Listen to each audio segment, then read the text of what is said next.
ಇನ್ನು ಜೆಡಿಎಸ್ ಪಡೆಯಲ್ಲಿ ನಾಯಕತ್ವದ ಬದಲಾವಣೆಯ ಕೂಗು ಕೇಳಿ ಬರ್ತಾ ಇದೆ. ನಾಯಕತ್ವ ಬದಲಾವಣೆಗೆ ಪಟ್ಟು ಹಿಡಿದಿದ್ದಾರೆ ದಳದ ಶಾಸಕರು.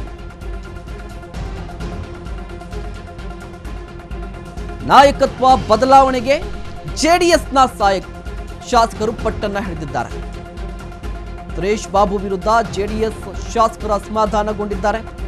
ಜೆಡಿಎಸ್ ಶಾಸಕಾಂಗ ಪಕ್ಷದ ನಾಯಕನ ವಿರುದ್ಧ ಸ್ವತಃ ಶಾಸಕರೇ ಗರಂ ಆಗಿದ್ದಾರೆ. ಶಾಸಕಾಂಗ ಪಕ್ಷದ ನಾಯಕನನ್ನ ಬದಲಾವಣೆ ಮಾಡುವಂತೆ ಶಾಸಕರು ಮನವಿಯನ್ನ ಮಾಡಿರುವಂತದ್ದು. ಹಾಗಾದ್ರೆ ಜಿಟಿ ದೇವೇಗೌಡರಿಗೆ ಒಲಿಯುತ್ತಾ ಶಾಸಕಾಂಗ ಪಕ್ಷದ ನಾಯಕನ ಪಟ್ಟ ಅನ್ನುವ ಕುತೂಹಲ ಇದೆ. ಮುಖ್ಯವಾಗಿ ಜೆಡಿಎಸ್ ಶಾಸಕಾಂಗ ಪಕ್ಷದ ನಾಯಕನ ಪಟ್ಟಕ್ಕಾಗಿ ಒಂದಿಷ್ಟು ಪೈಪೋಟಿ ನಡೆದಿತ್ತು. ಆಲ್ಮೋಸ್ಟ್ ಜಿಟಿ ದೇವೇಗೌಡರೇ ಆಯ್ಕೆ ಆಗ್ತಾರೆ ಅಂತಿತ್ತು. ಬಟ್ ಕೊನೆಯ ಕ್ಷಣದಲ್ಲಿ ಬೇರೆಯವರಿಗೆ ಹೋಗಿರುವಂಥದ್ದು ಸುರೇಶ್ ಬಾಬು ಅವರು ಆಯ್ಕೆ ಆಗ್ತಾರೆ. ಆದರೆ ಸುರೇಶ್ ಬಾಬು ಅವರು ಆಕ್ಟಿವ್ ಆಗಿದ್ದಾರಾ ಅಂತ ಹೇಳಿದ್ರೆ ಇಲ್ಲ ಅಂತ ಹೇಳಿ ಸ್ವತಃ ಜೆಡಿಎಸ್ನ ಶಾಸಕರೇ ಆರೋಪವನ್ನ ಮಾಡ್ತಾ ಇರುವಂಥದ್ದು. ಯಾಕೆ ಅಂತ ಹೇಳಿದ್ರೆ ಸದನದಲ್ಲಿ ಸರ್ಕಾರದ ವಿರುದ್ಧ ಒಂದೇ ಒಂದು ಮಾತನ್ನು ಕೂಡ ಆಡ್ತಾ ಇಲ್ಲ ಸುರೇಶ್ ಬಾಬು ಅವರು. ಹೀಗಾಗಿ ಸುರೇಶ್ ಬಾಬು ಅವರ ನಡೆಗೆ ಜೆಡಿಎಸ್ ಶಾಸಕರು ಕೂಡ ಅಸಮಾಧಾನಗೊಂಡಿದ್ದಾರೆ. ಖುದ್ದು ಕುಮಾರಸ್ವಾಮಿಗೆ ಜೆಡಿಎಸ್ ಶಾಸಕರು ದೂರನ್ನ ಕೊಟ್ಟಿದ್ದಾರೆ. ಸುರೇಶ್ ಬಾಬು ಅವರು ಶಾಸಕಾಂಗ ಪಕ್ಷದ ನಾಯಕರಾಗಿ ಎಲ್ಲಾ ಶಾಸಕರನ್ನ ಜೆಡಿಎಸ್ನ ಶಾಸಕರನ್ನ ಒಟ್ಟಾಗಿ ವಿಶ್ವಾಸದಲ್ಲಿ ತೆಗೆದುಕೊಂಡು ಹೋಗಬೇಕಿತ್ತು. ಆದ್ರೆ ಆ ರೀತಿ ಆಗ್ತಾ ಇಲ್ಲ ಅಂತ ಹೇಳಿ ಅಸಮಾಧಾನಗೊಂಡಿರುವಂಥದ್ದು. ಇದರ ಜೊತೆಗೆ ಜಿಟಿ ದೇವೇಗೌಡರಿಗೆ ನಾಯಕತ್ವ ಕೊಡಬೇಕಿತ್ತು ಅಂತ ಹೇಳಿ ಮನವಿಯನ್ನ ಮಾಡಿಕೊಂಡಿದ್ದಾರೆ. ಅಲ್ಲದೆ ಕುಮಾರಸ್ವಾಮಿ ಅವರಿಗೆ ಮನವರಿಕೆ ಮಾಡ್ತಾ ಇದ್ದಾರೆ. ಜಿಟಿ ದೇವೇಗೌಡರ ಗೈರು ಎಷ್ಟರ ಮಟ್ಟಿಗೆ ಜೆಡಿಎಸ್ಗೆ ಮೈನಸ್ ಆಗ್ತಾ ಇದೆ ಸದನದಲ್ಲಿ ಅಂತ ಹೇಳಿ.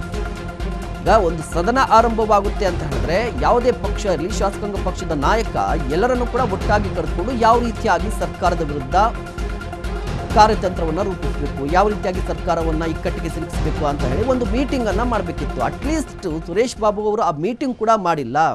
ಇದರ ಜೊತೆಗೆ ಸದನದಲ್ಲಿ ಜೆಡಿಎಸ್ನ ಶಾಸಕರು ಏನಾಗಿದ್ದಾರೆ ಅಂತ ಹೇಳಿದ್ರೆ ಒಂದು ಕಡೆ ಕಾಂಗ್ರೆಸ್ ಪಕ್ಷದ ಶಾಸಕರಿದ್ದಾರೆ, ಅವರು ಕೂಡ ಸರ್ಕಾರವನ್ನ ಡಿಫೆಂಡ್ ಮಾಡ್ಕೊಳ್ತಿರ್ತಾರೆ. ಮತ್ತೊಂದು ಕಡೆ ಬಿಜೆಪಿಯ ಶಾಸಕರು ಇರುವಂಥದ್ದು, ಅವರು ಕೂಡ ಸರ್ಕಾರವನ್ನ ಟೀಕೆ ಮಾಡ್ತಾ ಇದ್ದಾರೆ. ವಿರೋಧ ಪಕ್ಷದ ನಾಯಕರಿದ್ದಾರೆ ಅಶೋಕ್ ಅವರು. ಆದರೆ ಜೆಡಿಎಸ್ ಏನ್ ಮಾಡ್ತಾ ಇದೆ ಅಂತ ಹೇಳಿದ್ರೆ ಸೈಲೆಂಟ್ ಆಗಿದೆ. ಯಾಕೆ ಅಂತ ಹೇಳಿದ್ರೆ ಮುಖ್ಯವಾಗಿ ಜೆಡಿಎಸ್ ಪಕ್ಷದ ಶಾಸಕಾಂಗ ಪಕ್ಷದ ನಾಯಕರಾಗಿರುವಂಥ ಸುರೇಶ್ ಬಾಬು ಅವರೇ ಸೈಲೆಂಟ್ ಆಗಿದ್ದಾರಲ್ವಾ, ಅವರೇ ಅಲ್ವಾ ಲೀಡ್ ಮಾಡಬೇಕಿದ್ದು ಅಂತ ಹೇಳಿ. ಇದೀಗ ನಿಖಿಲ್ ಕುಮಾರಸ್ವಾಮಿ ಅವರ ಪಟ್ಟಕ್ಕೆ ಅವರಿಗೆ ಪಟ್ಟವನ್ನು ಕಟ್ಟಬೇಕು ಅಂತ ಹೇಳಿ ಪಕ್ಷದಲ್ಲಿ ಈಗ ಹೆಚ್ಚಿರುವಂಥದ್ದು ಕೂಗು. ಪಕ್ಷದ ನಾಯಕತ್ವ ನಿಖಿಲ್ ಕುಮಾರಸ್ವಾಮಿಗೆ ವಹಿಸಬೇಕು, ನಿಖಿಲ್ಗೆ ರಾಜ್ಯಾಧ್ಯಕ್ಷ ಪಟ್ಟ ಕಟ್ಟುವಂತೆ ಶಾಸಕರು ಒತ್ತಾಯವನ್ನ ಮಾಡ್ತಾ ಇದ್ದಾರೆ. ಆಲ್ಮೋಸ್ಟ್ ಪಾರ್ಲಿಮೆಂಟ್ ಅಧಿವೇಶನದ ಬಳಿಕ ಜೆಡಿಎಸ್ನಲ್ಲಿ ಬದಲಾವಣೆ ಆಗುವ ಎಲ್ಲ ಸಾಧ್ಯತೆಗಳಿದೆ. ಒಂದು ಜಿಟಿ ದೇವೇಗೌಡರಿಗೆ ಕುಮಾರಸ್ವಾಮಿ ಅವರು ಪಟ್ಟವನ್ನ ಕಟ್ತಾರಾ ಅಥವಾ ನಿಖಿಲ್ ಕುಮಾರಸ್ವಾಮಿ ಅವರಿಗೆ ರಾಜ್ಯಾಧ್ಯಕ್ಷ ಸ್ಥಾನ ಸಿಗುತ್ತಾ ಅನ್ನೋದೇ ಸದ್ಯದ ಕುತೂಹಲ ಇರುವಂಥದ್ದು. ಒಂದು ಕಡೆ ಸ್ವತಃ ಜೆಡಿಎಸ್ನ ಶಾಸಕರೇ ಅಸಮಾಧಾನಗೊಂಡಿರುವಂಥದ್ದು ಸುರೇಶ್ ಬಾಬು ಅವರ ವಿರುದ್ಧ. ಹೀಗಾಗಿ ಹೊಸದಾಗಿ ಅಂದರೆ ರಾಜ್ಯಾಧ್ಯಕ್ಷರ ಬದಲಾವಣೆ ಮಾಡಬೇಕು, ಜೊತೆಗೆ ರಾಜ್ಯದಲ್ಲಿ ಪಕ್ಷ ಸಂಘಟನೆ ಮಾಡಬೇಕಿದೆ. ಈ ರೀತಿಯಾಗಿ ಪಕ್ಷ ಸಂಘಟನೆ ಮಾಡದೆ ಸೈಲೆಂಟ್ ಆಗಿದ್ರೆ ಒಂದು ಕಡೆ ಸದನದಲ್ಲೂ ಸೈಲೆಂಟ್ ಆಗಿದ್ದು, ಮತ್ತೊಂದು ಕಡೆ ರಾಜ್ಯದಲ್ಲೂ ಸಂಘಟನಾ ವಿಚಾರಕ್ಕೆ ಸಂಬಂಧಪಟ್ಟಂತೂ ಕೂಡ ಸೈಲೆಂಟ್ ಆಗಿದ್ರೆ ಪಕ್ಷದ ಭವಿಷ್ಯ ಏನು ಅನ್ನುವ ಪ್ರಶ್ನೆ ಬಂದೇ ಬರುತ್ತೆ. ಇದರ ಜೊತೆಗೆ ಸ್ವತಃ ಜೆಡಿಎಸ್ನ ಶಾಸಕರಲ್ಲೂ ಕೂಡ ಒಂದು ಆತಂಕ ಇರುತ್ತೆ. ಈ ರೀತಿಯಾಗಿ ಏನಪ್ಪ ನಾವು ಜೆಡಿಎಸ್ ಪಕ್ಷದಲ್ಲಿದ್ದೀವಿ, ಶಾಸಕರಾಗಿದ್ದೀವಿ, ಬಟ್ ಸಂಘಟನಾತ್ಮಕವಾಗಿ ಕೂಡ ಏನು ಪ್ರಯೋಗಗಳು ಆಗ್ತಾ ಇಲ್ಲ, ಹೊಸ ರೀತಿಯಾಗಿ ಏನು ಹೊಸ ಬೆಳವಣಿಗೆನೇ ಆಗ್ತಾ ಇಲ್ಲ. ಸಂಘಟನೆ ವಿಚಾರಕ್ಕೆ ಸಂಬಂಧಪಟ್ಟಂತೆ ರಾಜ್ಯಾಧ್ಯಕ್ಷರು ಹೋಗಿ ರಾಷ್ಟ್ರ ರಾಜಕಾರಣದಲ್ಲಿದ್ದಾರೆ ಕುಮಾರಸ್ವಾಮಿ ಅವರು. ಅದೇ ರೀತಿಯಾಗಿ ನಿಖಿಲ್ ಕುಮಾರಸ್ವಾಮಿ ಅವರಿಗೆ ಅವಕಾಶವನ್ನು ಕೊಟ್ಟರೆ ಹೇಗಿರುತ್ತೆ ಅನ್ನೋ ಒಂದಿಷ್ಟು ಪ್ರಯತ್ನ. ಇದರ ಜೊತೆಗೆ ಏನಪ್ಪ ಅಂತ ಹೇಳಿದ್ರೆ ಸದನ ಇದು ನಡೀತಾ ಇದೆ. ಈ ಸದನದಲ್ಲಿ ಎಲ್ಲರೂ ಕೂಡ ನೋಡ್ತಾ ಇರ್ತಾರೆ. ಈ ಸಂದರ್ಭದಲ್ಲಿ ನಮ್ಮ ಶಾಸಕಾಂಗ ಪಕ್ಷದ ನಾಯಕರು ಸುರೇಶ್ ಬಾಬು ಅವರು ಸೈಲೆಂಟ್ ಆಗಿದ್ರೆ ಹೇಗೆ ಅನ್ನುವ ಆತಂಕ ಮುಖ್ಯವಾಗಿ ಜೆಡಿಎಸ್ ಕಾರ್ಯಕರ್ತರಲ್ಲೂ ಕೂಡ ಇರುವಂಥದ್ದು. ಈ ಬಗ್ಗೆ ಇನ್ನಷ್ಟು ಮಾಹಿತಿಯನ್ನು ಪಡೆಯೋಣ. ನಮ್ಮ ಪ್ರತಿನಿಧಿ ಹನುಮಂತ ದುರ್ಗದ್ ದೂರವಾಣಿ ಸಂಪರ್ಕದಲ್ಲಿದ್ದಾರೆ. ದುರ್ಗದ್, ಮುಖ್ಯವಾಗಿ ನಾವು ನೋಡ್ತಾ ಇದ್ವಿ ಜೆಡಿಎಸ್ ಅಲ್ಲೂ ಕೂಡ ಸಾಕಷ್ಟು ಬೆಳವಣಿಗೆಗಳಾಗುವ ಸಾಧ್ಯತೆಗಳು ಕಾಣಿಸ್ತಾ ಇದೆ. ಒಂದು ಸುರೇಶ್ ಬಾಬು ಅವರ ವಿರುದ್ಧ ಯಾಕೆ ಶಾಸಕರು ಅಸಮಾಧಾನಗೊಂಡಿದ್ದಾರೆ, ಇದ್ರ ಜೊತೆಗೆ ಜಿಟಿ ದೇವೇಗೌಡರು ಮತ್ತೆ ಏನಾದರೂ ಶಾಸಕಾಂಗ ಪಕ್ಷದ ನಾಯಕರಾಗುವ ಸಾಧ್ಯತೆ ಇದೆಯಾ ಅಂತ? ಮಹೇಶ್, ರಾಜ್ಯ ಜೆಡಿಎಸ್ ನಲ್ಲಿ ಒಂದಷ್ಟು ನಾಯಕತ್ವ ಬದಲಾವಣೆಗಳ ಕುರಿತು ಸಾಕಷ್ಟು ಜೋರಾಗಿ ಚರ್ಚೆ ನಡೀತಾ ಇದೆ. ಅದು ಪಕ್ಷದ ಅಧ್ಯಕ್ಷರ ಸ್ಥಾನ ಆಗಿರ್ಬೋದು, ಜೆಡಿಎಲ್ಪಿ ನಾಯಕರ ಸ್ಥಾನದಲ್ಲೂ ವಿಚಾರಕ್ಕೂ ಕೂಡ, ಮತ್ತೆ ಕೋರ್ ಕಮಿಟಿ ಅಧ್ಯಕ್ಷರು ಯಾರಾಗಬೇಕು ಅನ್ನೋಂತ ವಿಚಾರದಲ್ಲೂ ಕೂಡ ಸಾಕಷ್ಟು ಚರ್ಚೆಗಳು ಜೋರಾಗಿ ನಡೀತಾ ಇರುವಂತದ್ದು. ಪ್ರಮುಖವಾಗಿ ಈಗ ಮೊನ್ನೆ ಚಳಿಗಾಲದ ಅಧಿವೇಶನದ ಸಂದರ್ಭದಲ್ಲಿ ಒಂದಷ್ಟು ಜೆಡಿಎಸ್ ನ ಬೆಳವಣಿಗೆಗಳು ಕೂಡ ಆಗಿರುವಂತದ್ದು ಏನಂತ ಹೇಳಿದ್ರೆ ಜೆಡಿಎಲ್ಪಿ ನಾಯಕ ಸುರೇಶ್ ಬಾಬು ಅವರು ಏನಿದ್ದಾರೆ ಅವರ ವಿರುದ್ಧ ಒಂದಷ್ಟು ಶಾಸಕರು ಈಗ ಬೇಸರವನ್ನ ವ್ಯಕ್ತಪಡಿಸ್ತಾ ಇರುವಂತದ್ದು ಏನಂತಂದ ಹೇಳಿದ್ರೆ, ಶಾಸಕರನ್ನ ವಿಶ್ವಾಸಕ್ಕೆ ಪಡಿತಾ ಇಲ್ಲ, ಜೆಡಿಎಲ್ಪಿ ನಾಯಕ ಸಭೆಯನ್ನ ಮಾಡಬೇಕು, ಒಂದು ಸರ್ಕಾರದ ವಿರುದ್ಧ ಹೋರಾಟ ಮಾಡಿಸ್ಬೇಕು ಅಂತ ಹೇಳಿದ್ರೆ ಒಗ್ಗಟ್ಟಿನಿಂದ ಮಾಡ್ಬೇಕಾಗತ್ತೆ. ಮತ್ತೆ ಹಳೆ ಮೈಸೂರು ಭಾಗದಲ್ಲಿ ಒಂದು ಸಮರ್ಥವಾಗಿ ಸಂಘಟನೆ ಆಗ್ಬೇಕು ಅಂತಂದ ಹೇಳಿದ್ರೆ ನಾಯಕತ್ವ ಬದಲಾವಣೆ ಆಗಬೇಕು ಅನ್ನೋಂತ ಒಂದಷ್ಟು ಚರ್ಚೆಗಳು ಜೋರಾಗಿ ನಡೀತಾ ಇರುವಂತದ್ದು. ಆ ಕಾರಣಕ್ಕಾಗಿನೇ ಕೇಂದ್ರ ಸಚಿವ ಕುಮಾರಸ್ವಾಮಿ ಅವ್ರಿಗೂ ಕೂಡ ಕರೆ ಮಾಡಿ, ಇಲ್ಲ ಈ ರೀತಿಯ ನಾಯಕರು ಸರಿ ಇಲ್ಲ ಅನ್ನುವಂತ ಮಾತುಗಳನ್ನು ಕೂಡ ಈಗ ಸುರೇಶ್ ಬಾಬು ಅವರ ವಿರುದ್ಧ ಒಂದಷ್ಟು ದೂರನ್ನ ಕೊಟ್ಟಿರುವಂತದ್ದು. ಆದ್ರೆ ಕುಮಾರಸ್ವಾಮಿ ಅವರು ನಾನು ಬರೋವರೆಗೂ ಕೂಡ ನೀವೆಲ್ಲರೂ ಕೂಡ ಕೆಲಸವನ್ನ ಮಾಡ್ಕೊಂಡು ಹೋಗಿ ಅನ್ನುವಂತ ಮಾತುಗಳನ್ನ ಹೇಳಿರುವಂತದ್ದು.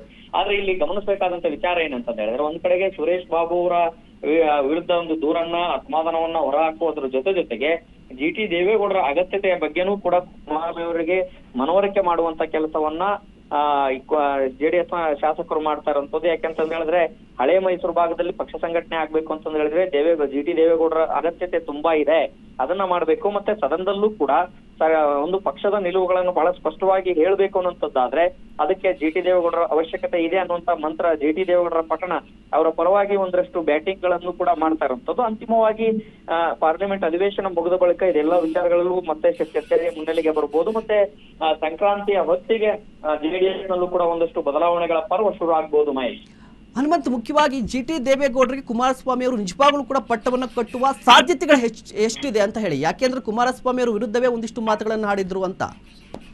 ಖಂಡಿತ ಮಹೇಶ್, ಒಂದು ಕಾಲದಲ್ಲಿ GT Devegowda versus HD Kumaraswamy ಅವರ ಅನ್ನುವಂತ ಜಟಾಪಟಿ ಇತ್ತು. ಆದ್ರೆ ರಾಜಕೀಯದಲ್ಲಿ ಎಲ್ಲವೂ ಸಾಧ್ಯ, ಎಲ್ಲವೂ ಅಸಾಧ್ಯ ಅನ್ನುವಂತ ಮಾತುಗಳು ಇರುವಂತದ್ದು. ಆ ಕಾರಣಕ್ಕಾಗಿ ರಾಜಕೀಯದಲ್ಲಿ ಏನ್ ಬೇಕಾದ್ರೂ ಆಗಬಹುದು ಅಂತ ನಿರೀಕ್ಷೆಗಳು. ಯಾಕೆಂತಂದ ಹೇಳಿದ್ರೆ ಒಂದು ಕಾಲದ ಬದ್ಧವೈರಿಗಳು ಒಂದು ಅನಿಸ್ಕೊಂಡಿರುವಂತಹ ನಾಯಕರುಗಳೇ ಬಂದು ಅಧಿಕಾರ ಅಂತ ಬಂದಾಗ, ಅಧಿಕಾರ ಹಂಚಿಕೆ ಅಂತ ಬಂದಾಗ ಒಂದಷ್ಟು ಹೊಂದಾಣಿಕೆ ಮಾಡಿಕೊಂಡಿರುವಂತಹ ಇತಿಹಾಸ ಕರ್ನಾಟಕದಲ್ಲಿ ಇರುವಂತ ಕಾರಣಕ್ಕಾಗಿ ಈ ರೀತಿಯ ಒಂದಷ್ಟು GT ದೇವೇಗೌಡರನ್ನ ಮನವರಿಕೆ ಮಾಡಿದ್ರೆ ಮನವರಿಕೆ ಆಗ್ತಾರ ಅನ್ನುವಂಥದ್ದು ಒಂದು. ಮತ್ತೆ ಅವರು ಕೂಡ ಸಮಾಧಾನ ಆಗ್ತಾರ, ಮನವೊಲಿಸುವಂತ ಪ್ರಯತ್ನಗಳು ಕೂಡ ಒಂದಷ್ಟು ಶಾಸಕರು ಈಗಾಗ್ಲೇ ಜೆಡಿಎಸ್ ನಿಂದ ಮಾಡ್ತಾ ಇರುವಂತದ್ದು. ಆದ್ರೆ GT ದೇವೇಗೌಡರು ಮನವೊಲಿತಾರ ಅನ್ನೋಂಥ ಪ್ರಶ್ನೆ ಒಂದು ಕಡೆಗಾದ್ರೆ, ಮತ್ತೊಂದು ಕಡೆಗೆ ಕುಮಾರಸ್ವಾಮಿ ಅವರ ಮುಂದೆ GT ದೇವೇಗೌಡರ ಬಗ್ಗೆ ಏನು ಅವರ ಅಗತ್ಯತೆ ಬಗ್ಗೆ ಏನ್ ಹೇಳ್ತಾ ಇದ್ದಾರೆ ಶಾಸಕರು, ಆ ಒಂದು ಮಾತುಗಳಿಗೆ ಕುಮಾರಸ್ವಾಮಿ ಅವರು ಯಾವ ರೀತಿ ಸ್ಪಂದನೆ ಕೊಡ್ತಾರೆ ಅನ್ನೋಂಥದ್ದು ಈಗಲೂ ಕೂಡ ಕುತೂಹಲ ಮೂಡಿಸಿದೆ. ಆದ್ರೆ ರಾಜಕೀಯದಲ್ಲಿ ಏನ್ ಬೇಕಾದ್ರೂ ಆಗುವಂತ ಲಕ್ಷಣಗಳು ಮತ್ತು ಸಾಧ್ಯತೆಗಳು ಇದಾವೆ. ಮತ್ತೆ ಇದೆ ನಡೆದಿರೋ ಅನೇಕ ಘಟನೆಗಳು ಕೂಡ ಇತಿಹಾಸದಲ್ಲಿ ದಾಖಲಾಗಿದ್ದಾವೆ. ಮಹೇಶ್, ಹನುಮಂತ್, ಮುಖ್ಯವಾಗಿ GT ದೇವೇಗೌಡರಿಗೆ ಪಟ್ಟ ಕಟ್ಟಲಿಕ್ಕೆ ಈಗ ಶಾಸಕರು ಕೂಡ ಒಂದಿಷ್ಟು ಪ್ರಯತ್ನವನ್ನ ಪಡ್ತಾ ಇದ್ದಾರೆ. ಬಟ್ ನಿಖಿಲ್ ಕುಮಾರಸ್ವಾಮಿ ಅವರ ಪಾತ್ರ ಏನು? ನಿಖಿಲ್ ಕುಮಾರಸ್ವಾಮಿ ಅವರು ಕೂಡ ಒಂದು ರೀತಿಯಾಗಿ ರಾಜ್ಯದಾದ್ಯಂತ ಹೋರಾಡ್ತೀನಿ ಮತ್ತು ಪಕ್ಷ ಸಂಘಟನೆಯನ್ನ ಮಾಡ್ತೀನಿ ಅಂತ ಹೇಳ್ತಾ ಇದ್ದಾರೆ. ಕುಮಾರಸ್ವಾಮಿ ಅವರು ಕೂಡ ಹೇಳ್ತಾ ಇದ್ರು ನಿಖಿಲ್ ನಾಯಕತ್ವದಲ್ಲಿ ಮುಂದೆ ಪಕ್ಷ ಕೂಡ ಸಂಘಟನೆ ಆಗುತ್ತೆ ಅಂತ ಹೇಳಿ. ನಿಖಿಲ್ ಕುಮಾರಸ್ವಾಮಿ ಅವರ ಪಾತ್ರ ಏನಾಗುತ್ತೆ ಅಂತ ಹೇಳಿ? ಒಂದು, ಈಗಾಗ್ಲೇನೆ ಜೆಡಿಎಸ್ ನಾಯಕತ್ವ ಕುಮಾರಸ್ವಾಮಿ ಅವರು ಕೇಂದ್ರ ಸಚಿವರಾದ ನಂತರದಲ್ಲಿ ರಾಜ್ಯದಲ್ಲಿ ಜೆಡಿಎಸ್ ನ ಸಂಘಟನೆ ಮತ್ತು ಸರ್ಕಾರದ ವಿರುದ್ಧ ಒಂದು ಹೋರಾಟ ಮಾಡ್ಲಿಕ್ಕೆ ಒಂದು ನಾಯಕತ್ವ ಬೇಕಾಗಿದೆ ಅನ್ನುವಂತ ಚರ್ಚೆಗಳು ಜೆಡಿಎಸ್ ವಲಯದಲ್ಲಿ ಇರುವಂತದ್ದು. ಅದೇ ರೀತಿಯಾಗಿ ಜೆಡಿಎಸ್ ಪಕ್ಷಕ್ಕೆ ನಿಖಿಲ್ ಕುಮಾರಸ್ವಾಮಿ ಅವ್ರನ್ನ ಅಧ್ಯಕ್ಷ ಮಾಡಬೇಕು ಅನ್ನೋಂತ ಒಂದಷ್ಟು ಒಲವು ಕುಮಾರಸ್ವಾಮಿ ಅವ್ರಿಗೂ ಹಾಗೂ ಮಾಜಿ ಪ್ರಧಾನಿ HD ದೇವೇಗೌಡರಿಗೂ ಇದೆ ಅನ್ನೋ ಚರ್ಚೆಗಳು ಜೆಡಿಎಸ್ ವಲಯದಲ್ಲೇ ಇರುವಂತದ್ದು. ಆ ಕಾರಣಕ್ಕಾಗಿ ಎಲ್ಲವೂ ಅಂದ್ಕೊಂಡಂತ ಆಗಿದ್ರೆ ಚನ್ನಪಟ್ಟಣ ಫಲಿತಾಂಶ ಏನಾದ್ರೂ ನಿಖಿಲ್ ಕುಮಾರಸ್ವಾಮಿ ಅವರ ಪರವಾಗಿ ಬಂದಿದ್ರೆ, ಗೆದ್ದಿದ್ರೆ ಇಷ್ಟೊತ್ತಿಗಾಗ್ಲೇ ಜೆಡಿಎಸ್ ನ ರಾಜ್ಯಾಧ್ಯಕ್ಷರಾಗಿ ನಿಖಿಲ್ ಕುಮಾರಸ್ವಾಮಿ ಅವರು ಇರ್ತಾ ಇದ್ರು. ಆದ್ರೆ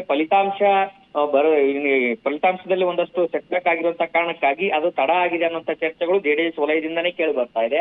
ಆದ್ರೆ ಮುಂದಿನ ಒಂದಷ್ಟು ಸಂಕ್ರಾಂತಿಯ ಬಳಿಕ ಜೆಡಿಎಸ್ ನಲ್ಲಿ ನಾಯಕತ್ವ ಬದಲಾವಣೆಯ ವಿಚಾರ ಮತ್ತೆ ಚುರುಕು ಪಡೆಯುವಂತ ಸಾಧ್ಯತೆಗಳಿದಾವೆ.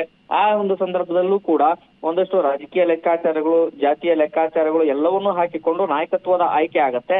ಆದ್ರೆ ಪ್ರಸ್ತುತ ಇರುವಂತಹ ಒಂದಷ್ಟು ಚರ್ಚೆಗಳ ಪ್ರಕಾರ ಹೇಳುವಂತದ್ದಾದ್ರೆ ನಿಖಿಲ್ ಕುಮಾರಸ್ವಾಮಿ ಅವರಿಗೆ ಜೆಡಿಎಸ್ ರಾಜ್ಯಾಧ್ಯಕ್ಷ ಪಟ್ಟ ಕಟ್ಟುವಂತ ಸಾಧ್ಯತೆಗಳೇ ಇದಾವೆ ಅನ್ನುವಂತ ಮಾಹಿತಿ ಇರುವಂತದ್ದು. ಮಹೇಶ್, ಧನ್ಯವಾದ ದುರ್ಗಾ ತಮ್ಮೆಲ್ಲ ಮಾಹಿತಿಗಾಗಿ.